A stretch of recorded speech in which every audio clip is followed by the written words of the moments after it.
Guys, suspension की पहली video में हमने बात की थी मुख्तलिफ जो सस्पेंशन की कंडीशंस हैं, मुख्तलिफ जो सस्पेंशन की रूल्स थे, उनको डिस्कस किया था। और उसी वीडियो में हमने कहा था कि हम सस्पेंशन के रिलेटेड पार्ट 2 वीडियो लेके आएंगे। तो आज हम वही पार्ट 2 वीडियो लेके आए हैं, जिसमें हम डिस्कस करने वाले हैं कि अगर किसी मुलाजिम की ड्यूरिंग सस्पेंशन डेथ हो जाती है, या एक मुलाजिम अगर सस्पेंड हो गया यानी मअतल हो गया, उसके बाद अगर उसको लीव लेनी है, उसको क्या लीव मिल सकती है या नहीं, और भी बहुत सारी कंडीशंस को और भी बहुत सारे रूल्स को डिस्कस करने वाले हैं। तो आप इस वीडियो को एंड तक देखें। तो शुरू करते हैं आज की। सबसे पहले हम देखेंगे कि सस्पेंशन के दौरान एक एम्प्लॉय को क्या लीव मिलती है या नहीं।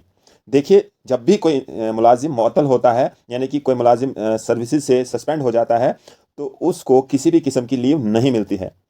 हाँ, अगरचे एक एम्प्लॉय जो सस्पेंशन में था, उसकी इंक्वायरी कंक्लूड हो गई। अब उस इंक्वायरी के कंक्लूजन के बाद अगर उसका सस्पेंशन पीरियड सेटल करना हो, तो वो सस्पेंशन पीरियड जो है लीव में ट्रीट किया जा सकता है, जो भी लीव उस वक्त उस मुलाजिम को ड्यू होगी, अगर उसका जो सस्पेंशन पीरियड ड्यूटी में ट्रीट ना हो सका।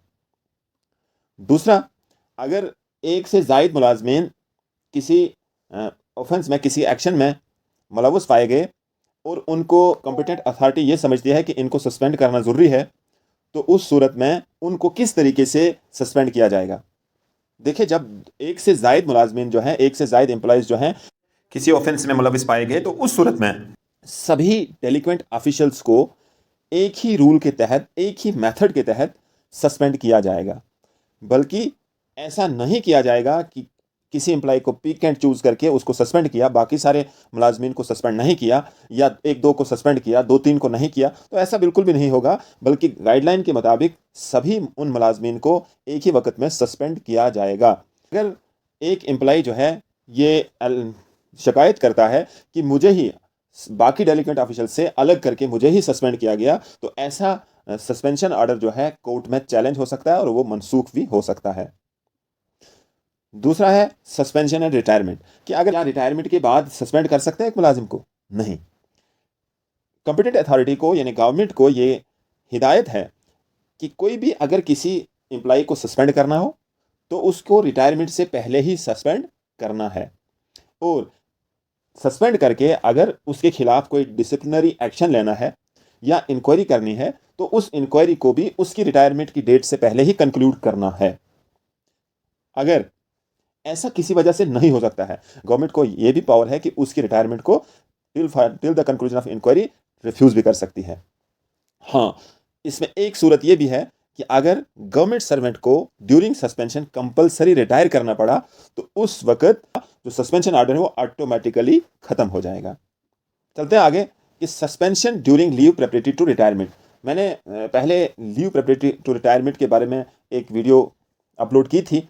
उस वीडियो में हमने लीव प्रेपरेटरी टू रिटायरमेंट के बारे में कहा था कि लीव प्रेपरेटरी टू रिटायरमेंट ऐसी लीव है कि जब मुलाजिम रिटायर होने वाला होता है, तो रिटायरमेंट से एक साल पहले या एक साल के अंदर वो लीव प्रेपरेटरी टू रिटायरमेंट ले सकता है। ये ऐसी लीव है जो एक मुलाजिम जो है रिटायर होने के बाद अगर वो सोसाइटी में कोई किसी किस्म की एडजस्टमेंट करना चाहता हो, कि अपने आप को कोई स्टैंड करना चाहता हो, कोई काम करना चाहता हो, उसकी प्रेपरेशन के लिए या उसको एस्टेब्लिश करने के लिए जो लीव ली जाती है, उसको लीव प्रेपरेटरी टू रिटायरमेंट कहा जाता है। लेकिन अगर कोई मुलाजिम लीव प्रेपरेटरी टू रिटायरमेंट पर चला गया, लेकिन उसको सस्पेंड करना जरूरी पाया गया, तो उस सूरत में गवर्नमेंट जो है उसकी लीव को मनसूख करेगा, पहले उसकी लीव को खत्म करेगा, उसको वापस बुलाया जाएगा और उसके बाद उसको सस्पेंड किया जा सकता है। नो ऑर्डर ऑफ सस्पेंशन और dismissal could be passed after the retirement of a government servant. अगर बाय द वे वो गवर्नमेंट सर्वेंट रिटायर हो गया, तो उसके बाद उसका सस्पेंशन ऑर्डर इश्यू नहीं किया जा सकता है। अब है suspension during de novo inquiry. De novo inquiry means दोबारा किसी की इंक्वायरी करनी है, यानी कि उसके खिलाफ जो इंक्वायरी हुई है वो इंक्वायरी कोर्ट ने क्वेश कर दी, यानी कि कोर्ट ने उसको मुस्तरद कर दिया। अब ये कहा गया कि इस मुलाजिम के खिलाफ दोबारा से इंक्वायरी की जाए, उसी इंक्वायरी को डिनाओ इंक्वायरी कहा जाता है। तो डिनाओ इंक्वायरी में भी उस डिनाओ इंक्वायरी को कंडक्ट करने के लिए उस मुलाजिम को सस्पेंड किया जा सकता है। अब बहुत ही इंटरेस्टिंग इसमें इंपॉर्टेंट चीज़ है कि प्रमोशन ड्यूरिंग सस्पेंशन। क्या सस्पेंशन के दौरान एक मुलाजिम को प्रमोशन मिल सकती है या नहीं? देखिए, जब भी कोई एम्प्लॉई सस्पेंड हो जाता है, तो सस्पेंड इसीलिए होता है कि उसके खिलाफ कोई ना कोई इल्ज़ाम होता है जिसकी इंक्वायरी हो रही होती है। उसके खिलाफ ऐसा भी इल्ज़ाम हो सकता है कि उसकी इंटीग्रिटी पे शक हो सकता है, उसकी ड्यूटीज़ पे, उसकी सर्विसेज पे कोई ना कोई एलिगेशन लगा होता है। तो उस वक्त में उसी पादाश में उसको सस्पेंड किया जाता है। अब अगर in the mean while DPC होती है, यानी डिपार्टमेंटल प्रमोशन कमेटी बैठती है, तो उसका केस जो है ज़ेरे गौर आ जाता है। अगर वो फिट पाया गया, अगर वो सूटेबल पाया गया प्रमोशन के लिए, अब क्या किया जाएगा, अब डीपीसी जो है उसको प्रमोशन के लिए कंसीडर करेगी। लेकिन अगर वो डीपीसी में कंसीडर हो गया, उसका केस जो है सीक्रेट रखा जाएगा, यानी कि उसको उस वक्त प्रमोशन नहीं दी जाएगी ड्यूरिंग सस्पेंशन, उसका केस सीक्रेट रखा जाएगा। और उसके बाद जब वो एम्प्लॉय जो है दोबारा से सर्विस में रीइंस्टेट होता है, तो रीइंस्टेटमेंट के वक्त उसका केस जो है, उसकी जो रिकमेंडेशंस हैं, जो डिपार्टमेंटल प्रमोशन कमेटी की रिकमेंडेशंस होंगी, वो ओपन होंगी, उसको प्रमोशन दी जाएगी। और दूसरी सूरत यह है कि अगर एक गवर्नमेंट सर्वेंट जिसके खिलाफ इंक्वायरी चल रही थी, वो सस्पेंड हो गया था और सस्पेंशन के बाद वो रीइंस्टेट हो गया, अब उसकी जो प्रमोशन है वो कंसिडर करनी है। लेकिन अब ये देखना है कि अगर उसका सस्पेंशन पीरियड लीव में ट्रीट हो गया, तो उस सूरत में उसका जो प्रमोशन का इफेक्ट है उस डेट से दिया जाएगा जिस डेट से वो ड्यूटी रिज्यूम करता है। अब है कि अगर एक मुलाजिम सस्पेंड हो गया, अब ड्यूरिंग सस्पेंशन खुदा न खास्ता एक्सपायर हो जाता है, तो उसका जो सस्पेंशन का पीरियड है वो ड्यूटी में ट्रीट किया जाएगा, और उसका इंटायर जो पीरियड है सस्पेंशन का, हर किस्म के जो उसके जो ड्यूज होंगे, हर किस्म के पर्पसेस के लिए उसका जो सस्पेंशन पीरियड है वो ड्यूटी में ट्रीट किया जाएगा, और तमाम तरह की जो उसके इंटाइटलमेंट्स होंगी, उसके एरियर्स होंगे, उसके बाकी ड्यूज होंगे, वो उसके बेनिफिशरीज को, यानी उसके लीगल हियर्स को मिल जाएंगे। अब एक मुलाजिम जब सस्पेंड हो गया, क्या उसका सस्पेंशन आर्डर रिव्यू हो सकता है?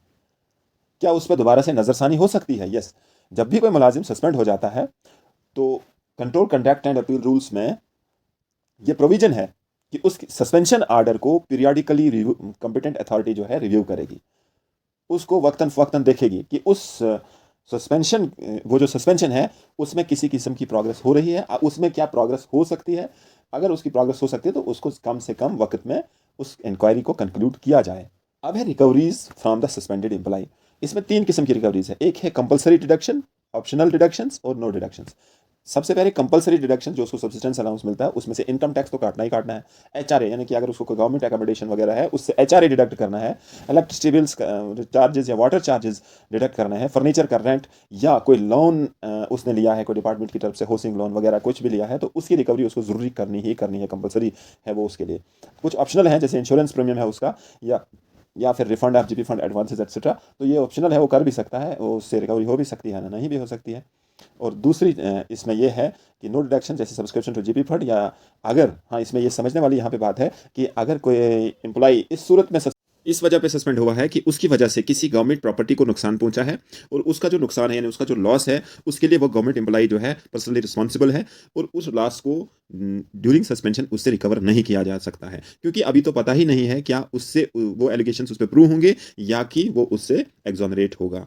तो मुझे उम्मीद है आज की वीडियो आपको अच्छी लगी होगी। अगर आपको ये वीडियो अच्छी लगी, इसको लाइक, शेयर और सब्सक्राइब करना ना भूलें।